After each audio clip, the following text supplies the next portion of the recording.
करेंगे chapter number 2 of class 12 inverse trigonometric functions. So relations and functions में हमने किया था कि what is a inverse function. A function inverse होता कब है ना। तो अगर तो फंक्शन बाइजेक्टिव है ना, यानी कि 1 1 एंड ऑन टू बोथ है, तो वो क्या होगा, इनवर्स फंक्शन होगा है ना। यानी कि उसकी one and only one image किसमें होगी, एक्स की वाई में हर एक इमेज होगी एंड वाई की भी एक्स में इमेज होगी हर एक एलिमेंट की। तो वो क्या होता है, 1 1 and onto function. And जब वो बाइजेक्टिव फंक्शन होता था तो वो क्या होता था, इनवर्स फंक्शन है ना। एंड अनदर थिंग हमने क्या की थी कि g y is equals to y and f x is equals to x है ना, ये चीज की थी हमने। तो फंक्शन क्या होता था, इनवर्स फंक्शन। अब इसमें आ गया ट्रिग्नोमेट्रिक फंक्शंस, ठीक है। अब क्लास +1 में हमने इसका बेस तो किया है ट्रिग्नोमेट्रिक फंक्शंस का है ना। तो सबसे पहले हम करेंगे जितने भी फंक्शंस हैं उनकी रेंज एंड डोमेन के बारे में, ठीक है। अब देखो ये तो है साइन इनवर्स कोस इनवर्स, ठीक है।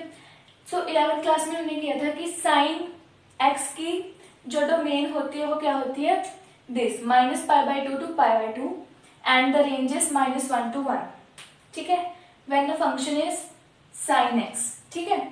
अब ये क्या हो गया, साइन इनवर्स एक्स हो गया है ना। जब ये इनवर्स हो गया तो इनवर्स का मतलब क्या होता था कि जो फर्स्ट फंक्शन की क्या थी, डोमेन थी, वो क्या बन जाती थी, रेंज, एंड रेंज क्या बन जाती थी, डोमेन, ठीक है। Then same in this case, अब साइन इनवर्स हो गया तो उसकी जो डोमेन थी है ना, डोमेन क्या थी, -π/2 to π/2। अब इसमें ये उसकी रेंज बन गई, यानी कि this range and domain is this, ठीक है। ऐसे सारे फंक्शंस की डोमेन एंड रेंज क्या होगी, उल्टी होगी, ठीक है। अब जो इस चैप्टर में सबसे ज्यादा मेन है वो ये चीज है, रेंज। अगर आपने ये याद कर ली तो मतलब किसी भी क्वेश्चन में मुश्किल नहीं होगी, ठीक है। This is very important. अब बात ये आती है कि इसको लर्न कैसे करें, है ना। अब ध्यान से देखो, sine inverse x, tan inverse x and cosec inverse x, इन तीनों की जो रेंज है वो आपस में मिल रही है, देखो, ठीक है।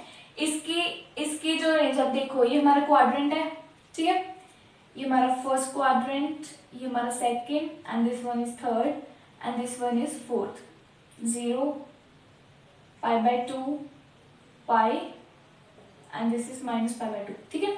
अब ये है, अब जो हमारी जो रेंज एग्जिस्ट कर रही है वो इन 3 क्वाड्रेंट्स में एग्जिस्ट कर रही है, ठीक है।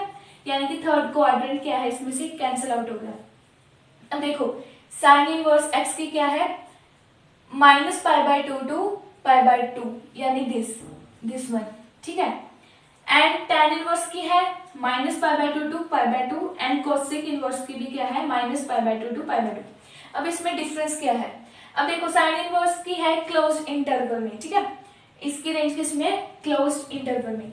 इसका मतलब क्या है, इसको क्लोज्ड में क्यों लिखते हैं, क्योंकि जो फंक्शन की डेफिनेशन है, साइन एक्स की जो फंक्शन की डेफिनेशन है -π/2 to π/2 पे, वो क्या है, डिफाइंड है, ठीक है, क्या है, डिफाइंड है। So it is closed bracket, ठीक है। अब बात करते हैं टैन इनवर्स एक्स की। अब इसमें हमने ओपन इंटरवल क्यों लिया है, क्योंकि अब देखो -π/2 से π/2, यानी कि -π/2 और π/2 पे जो फंक्शन की डेफिनेशन है वो नॉट डिफाइंड है। क्यों, क्योंकि हमने देखा था कि अगर डिनोमिनेटर में 0 आ जाए है ना, तो वो फंक्शन क्या हो जाता है, नॉट डिफाइंड। और हमने किया था कि -π/2 पे π/2 और π/2 पे tan x क्या होता है, not defined. So tan inverse x भी क्या हो गया, नॉट डिफाइंड। सो इसका मतलब इसमें क्या आ गया, ओपन इंटरवल आ गया, ठीक है। एंड कोसेक इनवर्स x पे, सॉरी कोसिकेंट इनवर्स x पे क्या है, इसमें क्लोज्ड ब्रैकेट है, यानी कि यहाँ पे तो फंक्शन की जो डेफिनेशन है वो क्या कर रही है, डिफाइंड है। पर लेकिन ये चीज हमने क्यों लिखी है कि -0, क्योंकि जो कोसिकेंट x है उसकी वैल्यू सिर्फ 0 पे, इस फंक्शन की जो डेफिनेशन इस 0 पे नॉट डिफाइंड है, इसलिए हमने इसको छोड़ दिया। एंड -π/2 से लेके π/2 पे इसकी जो फंक्शन की डेफिनेशन वो क्या कर रही है, एग्जिस्ट कर रही है। तो ये तीन तो हो गए याद, यानी कि ये तीनों आपस में मिले जुले हुए हैं, ठीक है।